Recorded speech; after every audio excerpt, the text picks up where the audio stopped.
itu saudara kita tunjukkan, saya mau memotong enzim suatu plasmid dengan enzim ini reaksinya. Jadi enzim restriksi apa gitu tadi EcoR1 atau ini volumenya 1 mikro, kemudian ada buffer juga kita tambahkan. Nah, plasmidnya apa? Ini contoh 5 mikro tambah Aquades, total volume 20 mikro. Ya, kemudian ini kita inkubasi. Nah, suhu 37 ini adalah optimum si enzim restriksi itu. Nah, nanti visualisasinya kita lihat di elektroforesis. Kalau DNA, materi gelnya itu adalah agaros, ya. Agaros bisa pakai 1%, 2,5% lah. Nanti akan kita lihat plasmid itu akan dipotong ya. Kalau EcoR1 ini contoh, kalau dia satu potongan ukurannya 5,4 dengan PST1 jumlah fragmentnya itu 2. Nah, nanti kita bisa mappingnya itu. Ini dulu, nah sekarang tadi pertanyaannya ligase atau ligasi ya. Dalam menggabungkan itu, nah ini contoh. Jadi plasmidnya ini dengan konsentrasi DNA-nya 120 nanogram, ya. Nanti di praktikum hari Minggu depan saya sampaikan bagaimana kita mengukur konsentrasi ini, caranya bagaimana gitu. Nah ini volumenya 3 mikro tambah gen yang akan kita yang akan kita gabungkan itu 5 mikro, nah, kemudian ATP kita tambahkan 3 mikro, kemudian buffernya, nah kemudian enzim ligasenya, ya T4 DNA ligase ini 1 mikro. Bayangin kita mipet 1 mikro itu nggak kelihatan lah itu. Tekniknya ya tempelkan dulu di dinding Eppendorf-nya itu, lah nanti baru di spin down diturunkan lah itu. Nah kita inkubasi, nah nanti kita lihat dia sudah tergabung atau belum ya. Itu Iskandar ininya gambarannya reaksi penggabungan itu ya. Baik, terima kasih. Oke, ya. Oke, nanti ditahan dulu kalau ada yang ingin bertanya. Saya lanjutkan materi hari ini.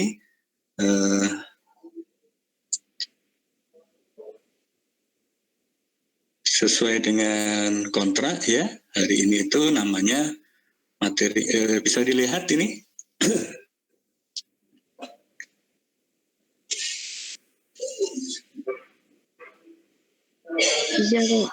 Bisa ya. Namanya nama teknologinya DNA rekombinan ya. Waktu definisi biotek itu kita sampaikan sejarah perkembangan bioteknologi ya. Pada generasi ketiga itu namanya bioteknologi molekuler. Ya. Yang pertama kan saudara ingat era fermentasi, kemudian lari ke antibiotik, nah, kemudian masuk ke bioteknologi molekuler. Apa bioteknologi molekuler? Di sana ada teknologi DNA rekombinan. Jadi menggabungkan definisinya, secara definisi itu menggabungkan beberapa gen atau dari sumber yang berbeda ya. Jadi kita gabungkan gitu. Jadi saudara ingat di keunggulan dari teknologi ini ya, salah satunya kita bisa memindahkan gen lintas taksonomi kan. Jadi saya pindahkan gen dari bakteri nanti ke tanaman atau sebaliknya ya. Saya pernah sampaikan ada protein atau toksin krai itu yang dari Bacillus thuringiensis, bakteri yang ada di tanah, nah itu dipindahkan ke tanaman. Jadi nanti daunnya itu ada toksin, sehingga kalau ada belalang atau insekta makan daun, dia akan mati. Jadi dia gigit daun itu dia akan mati. Jadi kita tidak perlu semprotkan insektisida kan. Nah itu keunggulan salah satunya. Teknologinya seperti ini ya. Jadi ini tadi dikenalkan plasmid ya. Dia sebagai vektor ya. Kemudian kita harus plasmid ini sebagai vektor, sehingga kalau kita mau memindahkan gen, ini kita harus gabungkan dulu ke dalam plasmid ini. Motongnya, saudara ingat tadi itu motong DNA pakai enzim apa? Restriksi. Kemudian kita gabungkan lagi, ya. Ini kita gabungkan pakai enzim apa ini?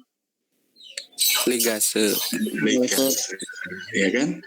Nah, itu. Jadi prinsipnya sederhana seperti itu ya. Jadi ada gen, kita gabungkan ke dalam vektor.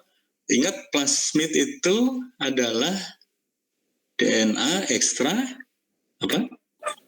Seluler.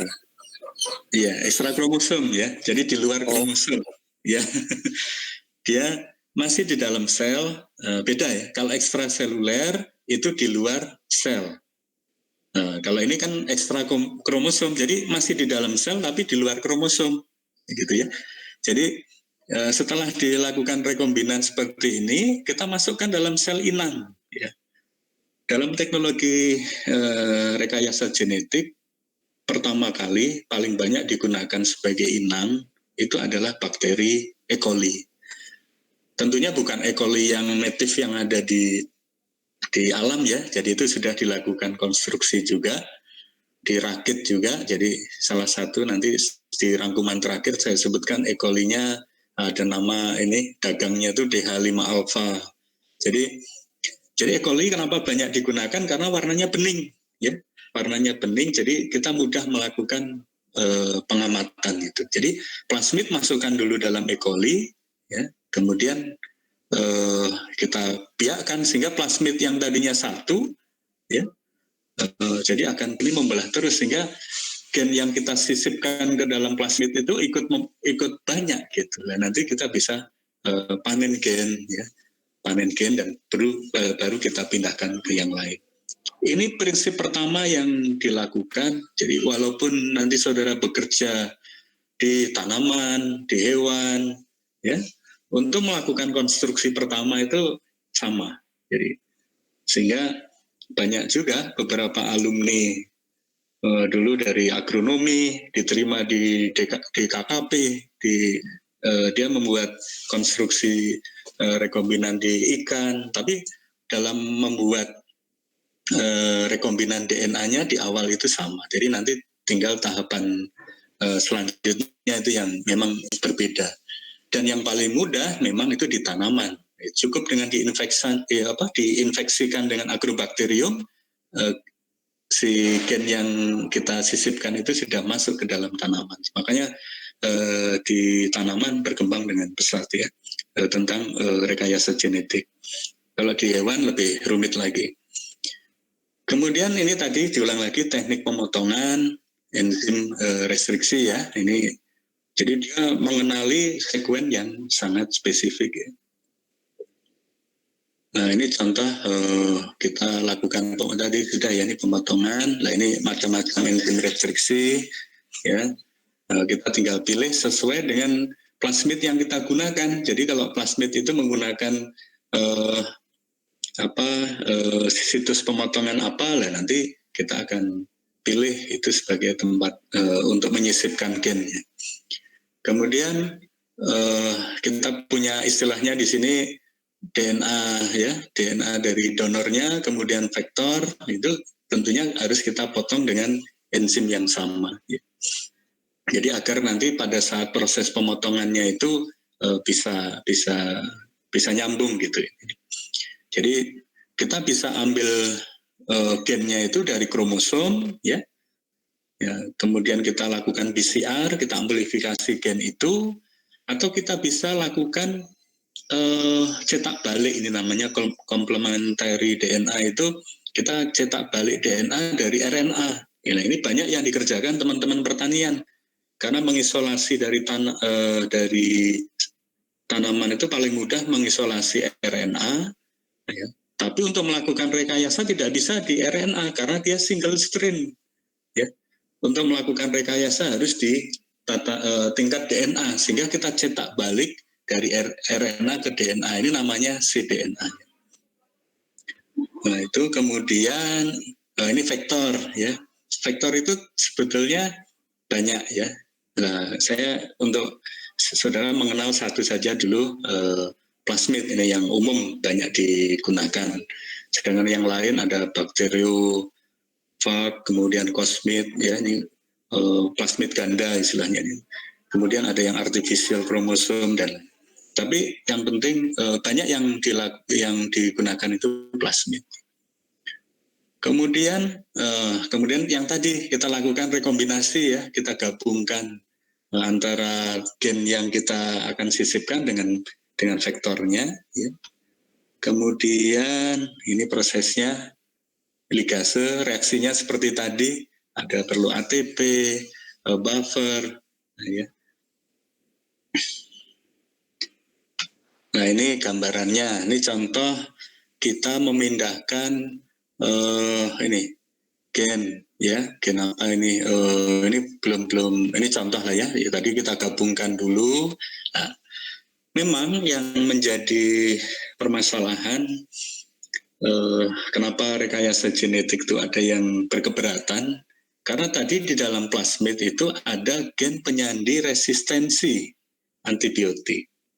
Ya. Nah inilah yang ditakutkan kalau plasmid ini kemudian pindah ke bakteri di luar lab, takutnya nanti pindah ke yang lain dan menyebar resistensi terhadap antibiotik. Tentunya untuk perakitan lab rekayasa genetik itu harus memang betul-betul bio safety levelnya itu yang tingkat tinggi ya. Jadi salah satu itu.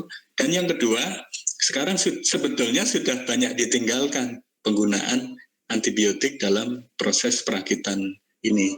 Jadi sekarang menggunakan istilahnya seleksi biru putih. Ini ada bagian lakset ini ya. Jadi ada seleksi mekanisme. Jadi kalau kita sisipkan di sini, nanti gen ini tidak akan berekspresi. Jadi yang rekombinan itu yang bening malah. Jadi gen ini membentuk warna biru. Nanti kalau saudara ingin belajar lebih jauh lagi tentang biologi molekuler, itu nanti akan diperdalam lah di sana. Istilahnya sekarang banyak juga sudah tidak menggunakan resistensi sebagai penanda seleksi ya. Karena tadi pro kontra masalah itu ya. Ya, tadi setelah kita buat rekombinan, kita masukkan E. coli, ya ini ya berkembang dan plasmid akan menjadi banyak. Masih mengikuti ya sampai sekarang? Masih ya. Sorry, nanti saya takut kayak gitu. Ini udah sampai sini teknik penapisan ya. Penapisan tadi ya tadi seleksi maksudnya itu ya. Jadi bakteri kita itu sudah kesisipan gen itu atau belum? Nah, caranya ya kita kultivasi di dalam media agar ya bakterinya nanti kita kasih untuk seleksinya. Jadi seleksinya kalau yang tadi plasmid resistensi terhadap antibiotik ya kasih di dalam media itu kita tambahkan antibiotik. Jadi kalau bakteri itu sudah kesisipan plasmid yang resistensi terhadap ampicillin, ya kan? Berarti bakteri itu kan tahan ampicillin, berhasil masuk ke dalam, tentunya akan hidup kalau media itu kita kasih antibiotik. Termasuk yang ini yang seleksi biru putih tadi ya, memecah ekskal dan akhirnya kalau yang rekombinan akhirnya warnanya putih. Nah, ini contoh ya. Ini kalau ini yang seleksi dengan seleksi biru putih. Jadi yang warna putih itu yang rekombinan. Maksudnya rekombinan itu bakteri itu sudah kesisipan plasmid yang ada gennya gitu. Gen yang kita titipkan di situ. Tapi kalau yang biru ini kosong nih. Tidak ada plasmidnya, ya, tidak ada gennya juga, ya. Jadi yang rekombinan ini yang kita ambil. Ini yang kita ambil, kita biarkan, berarti kita di dalam E. coli itu ada gen yang kita sisipkan tadi dan termasuk plasmidnya ya, plasmid dan gen yang kita sisipkan. Ini seleksi ya, kita bisa lakukan dengan kita berikan penanda ya dengan dilakukan hibridisasi. Nanti ini nggak usah, ini lebih jauh lagi. Teknik untuk melakukan seleksi dengan hibridisasi. Hibridisasi itu dikawinkan ya. Jadi dikawinkan itu bisa DNA dengan DNA, ya, ini contohnya dengan Pro, atau DNA dengan dengan protein, ya, DNA dengan protein, gitu, atau protein dengan protein, ya, itu juga bisa. Mungkin saudara pernah mendengar ada istilah Western blot dan lain-lain. Aplikasinya apa? Ya ini contoh ya. Tadi kita untuk produksi insulin, ya, membuat tanaman transgenik dan lainnya. Biar lebih mudah ininya saya langsung ke contoh. Ini contoh insulin ya. Jadi gen dari apa? Dari sel ya, ini dari manusia ya. Kalau dulu sebelum ditemukan teknologi ini, insulin itu diekstrak dari babi, dari pankreasnya babi. Kenapa? Karena memang agak mirip.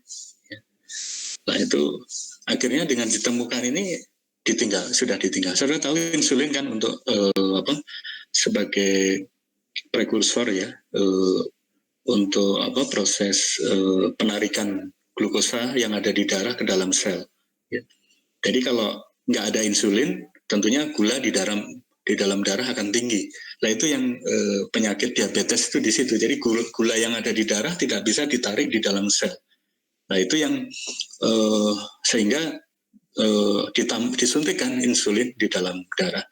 Nah ini sekarang insulin tidak dihasilkan dari pankreas babi lagi, tapi diambil dari sel manusia, gen insulinnya, kemudian dilakukan rekayaan ya, diproduksi ya, tadi dengan dimasukkan plasmid dulu, masuk ke dalam bakteri, nah produksinya di bakteri ininya insulinnya. Sederhana seperti ini, tapi cara untuk mendapatkannya juga rumit. Nah ini kimosin. Kimosin itu enzim renin ya untuk menggumbalkan susu dalam proses pembuatan keju. Jadi membuat keju itu ada yang langsung memang dari lambung anak sapi, apumasum diekstrak. Ada juga kita bisa produksi renin itu dengan mengambil ya gen penyandi renin ya, gennya itu kita masukkan ke dalam. Nah ini contoh untuk produksinya bisa menggunakan khamir ya.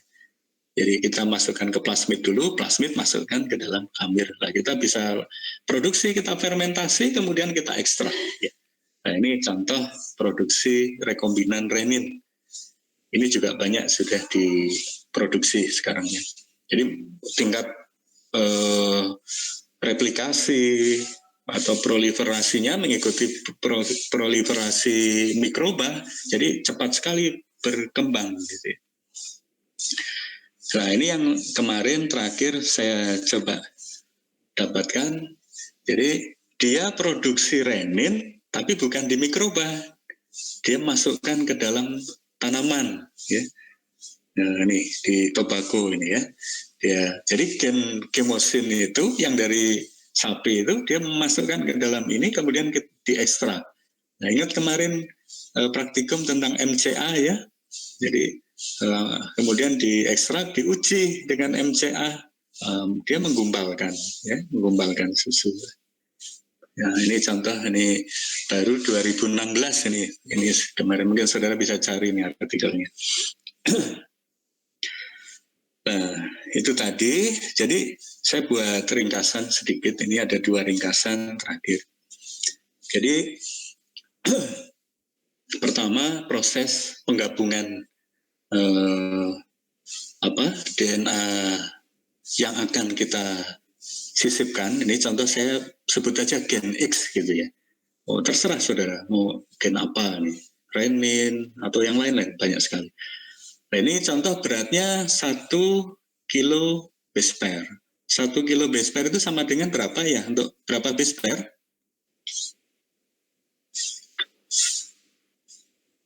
1000 ya. Jadi ini beratnya ya, berat molekulnya itu 1000 base pair. Berarti ada 1000 pasang basa ya. Kalau kita sebut base pair itu pasang basa. Nah, jadi ada 1000 urutan basa. Ada apapun urutannya kita nggak usah hafal kan, itu nggak mungkin hafal. Jadi ada 1000 di situ beratnya. Terus kemudian kita punya plasmid. Ya. Ini berarti ini 4000 kan? 4000 base pair ya, 4 kilo base pair. Ini plasmid, saya sebut aja plasmid Y. Jadi plasmid itu banyak. Nah ini saya gabungkan. Nah, cara menggabungkannya tadi, pertanyaan tadi, bagaimana cara menggabungkan dua gen itu? Yaitu dengan kita reaksikan secara in vitro. Nah ini gen X, ya kan, ditambah dengan plasmidnya, ya. Kemudian kita tambahkan enzim ligase, ya. Kita inkubasi. Inkubasinya suhu optimum ligase, ya, 16 derajat Celcius. Jadi saudara prinsipnya mau mereaksikan apapun enzim, lihat optimum suhunya berapa, buffernya dia pH-nya berapa. Itu dua itu yang harus saudara selalu perhatikan ya. Jangan inkubasinya 37 ya, nggak akan gabung-gabung itu ya. Berarti ini kita upayakan di dalam tabung itu dia akan menggabungkan ya. Jadi 4 ditambah 1, ya kan? Nah ini untuk meyakinkan bahwa sudah terjadi rekombinasi itu kita lakukan elektroforesis gitu ya. Jadi 4 ditambah 1 berapa? 5. Jadi kalau kita running di elektroforesis berarti ini rekombinannya kan? Ini ukurannya 5 kilo base pair. Berarti ini rekombinan. Ini well pertama ya. Ini saya kurang satu. Ini sumur pertama. Jadi kalau kita running di kemudian ini ada yang besar nih. Ini di sumur yang lain. Jadi yang rekombinan yang 5 ya. Berarti ini yang berhasil kita gabungkan antara plasmid dan gen. Kalau yang ini ukurannya berapa ini?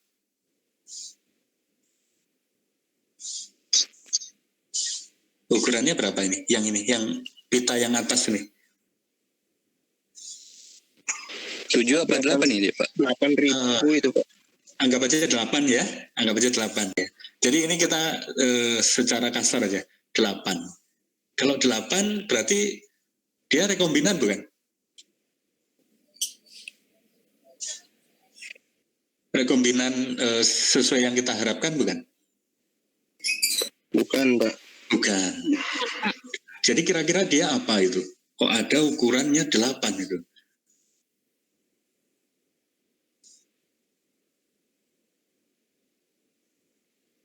Jadi yang 8 ini kemungkinan ya, ini adalah plasmid ketemu plasmid di dalam tabung itu.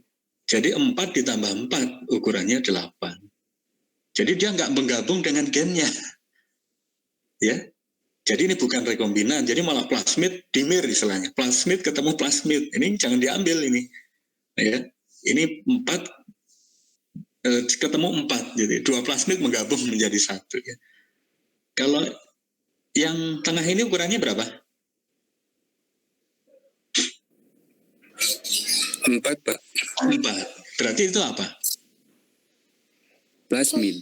Plasmid saja. Jadi dia tidak berhasil menggabung, tapi dia nutup kembali.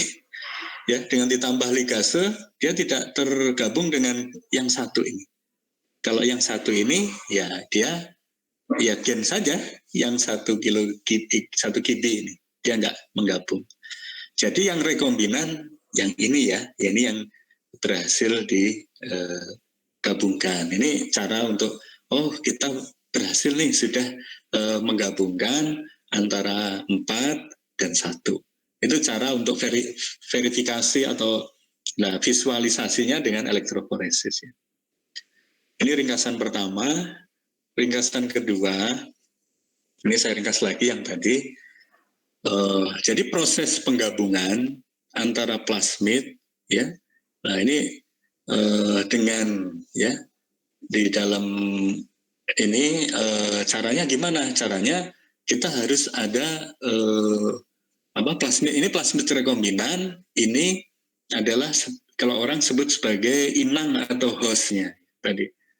Jadi setelah proses rekombinasi tadi, nah ini kita masukkan plasmid ini ke dalam inang, ya, ke dalam E. coli. Ya, caranya gimana? Caranya ini harus kita siapkan dulu E. coli ini. Dia siap untuk menerima plasmid ceritanya. Itu orang menyebut sel kompeten. Ya. Nah, sel kompaten. Nah, proses ini, keseluruhan proses ini namanya transformasi. Saudara ingat film apa itu? Transforman atau apa yang mudah-mudahan saudara ingat. Tapi bukan transformasi data ya.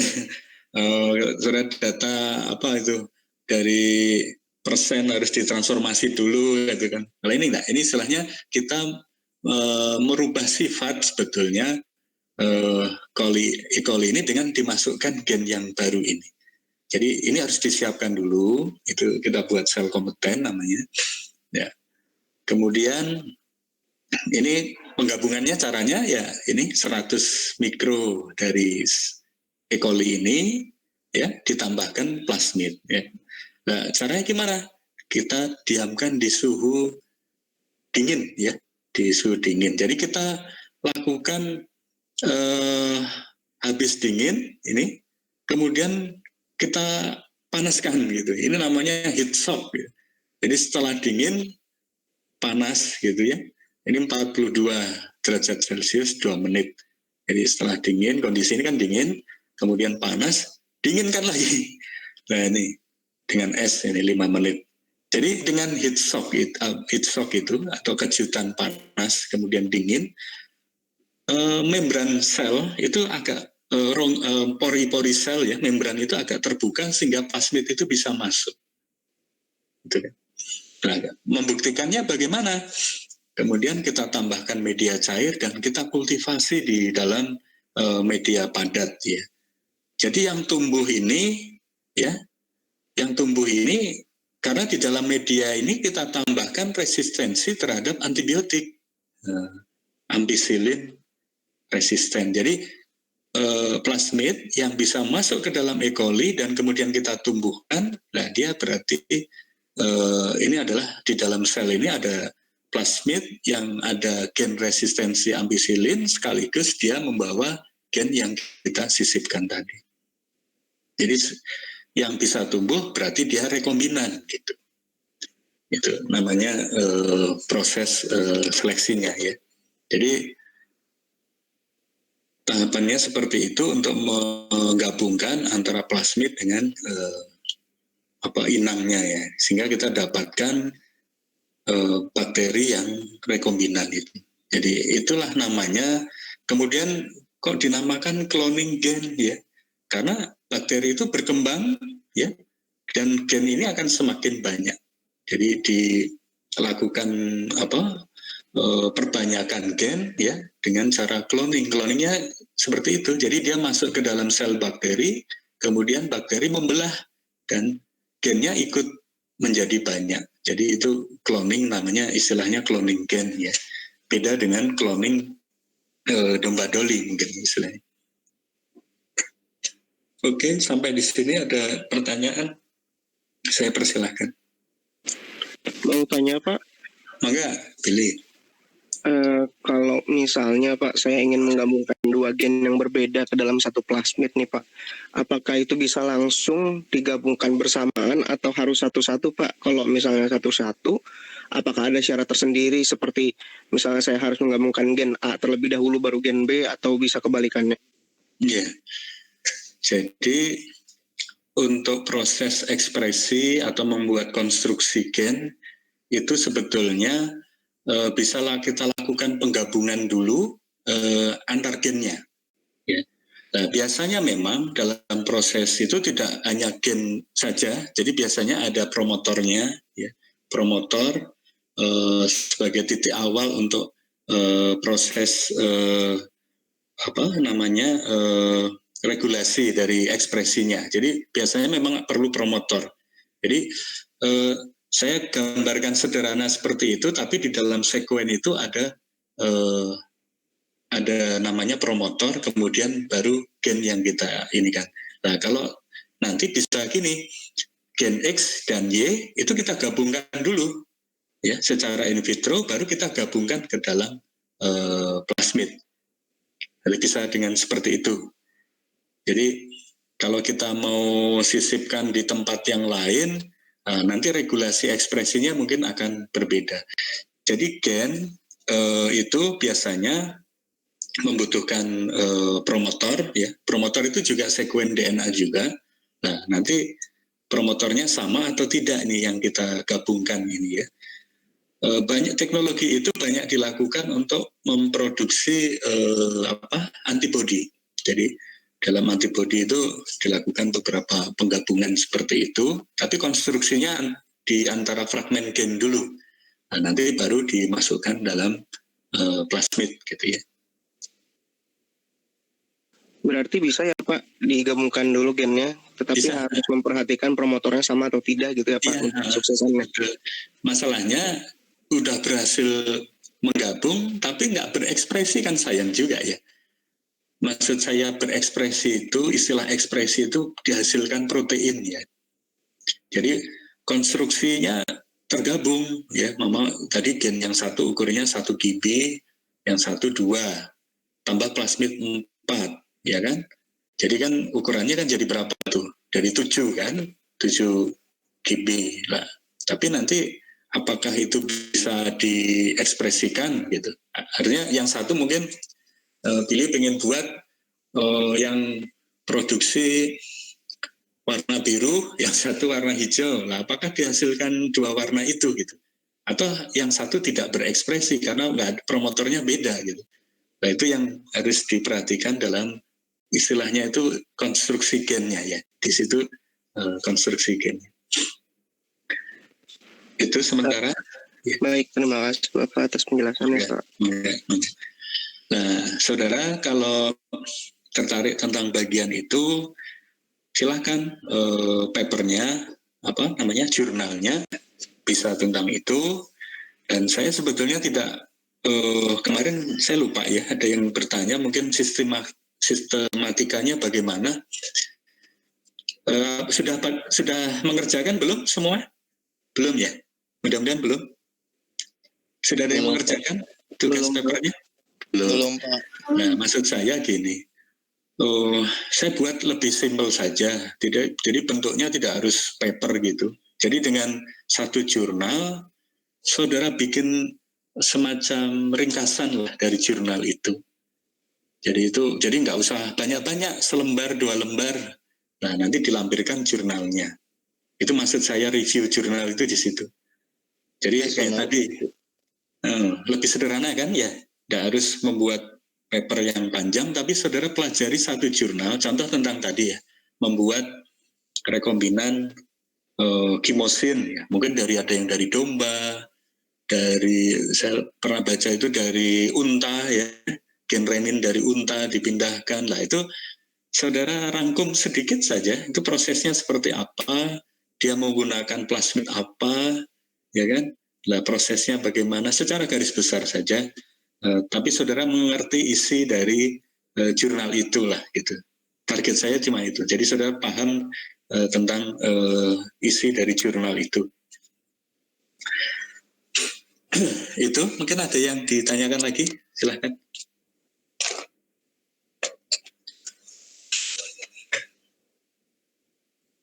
Jelas ya tugasnya itu? Jelas Pak. Ya. Jadi tidak usah paper atau makalah yang panjang-panjang. Jadi saudara cari jurnalnya, saudara ringkas gitu.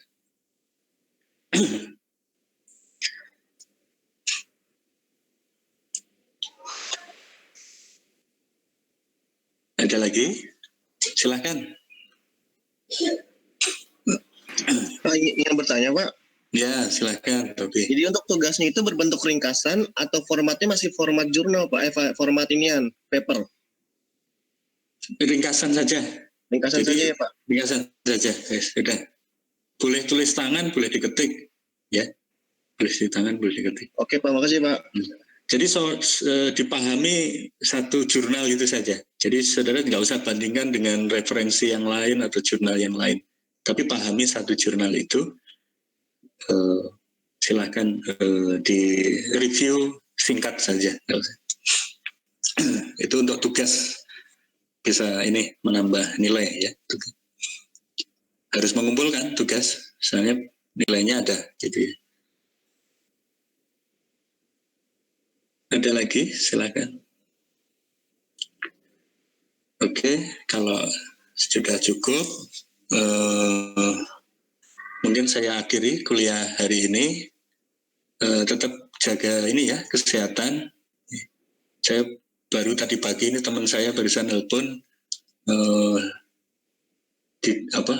suspek atau gimana sih, nggak tahu, rapidnya kok reaktif gitu, tapi sudah masuk ICU. Jadi tetap saya ini saling mengingatkan gitu, kita masing-masing jaga ini, jaga. Jadi kasihan teman saya itu orang Jakarta tapi ke Bandung, kemudian mungkin di rapid test gitu di Bandung kok positif, jadi diisolasinya di rumah sakit di Bandung gitu. Nah, ini saya hanya ini saling mengingatkan saja antar kita, tetap dijaga, pakai masker ya selama ini kemanapun gitu. Oke, terima kasih atas perhatiannya. Kita akhiri pertemuan hari ini. Assalamualaikum warahmatullahi wabarakatuh. Waalaikumsalam warahmatullahi wabarakatuh. Presensi jangan lupa. Terima kasih Pak. Sehat, Pak. Terima kasih Pak. Iya. Turun Bapak. Ya, mangga.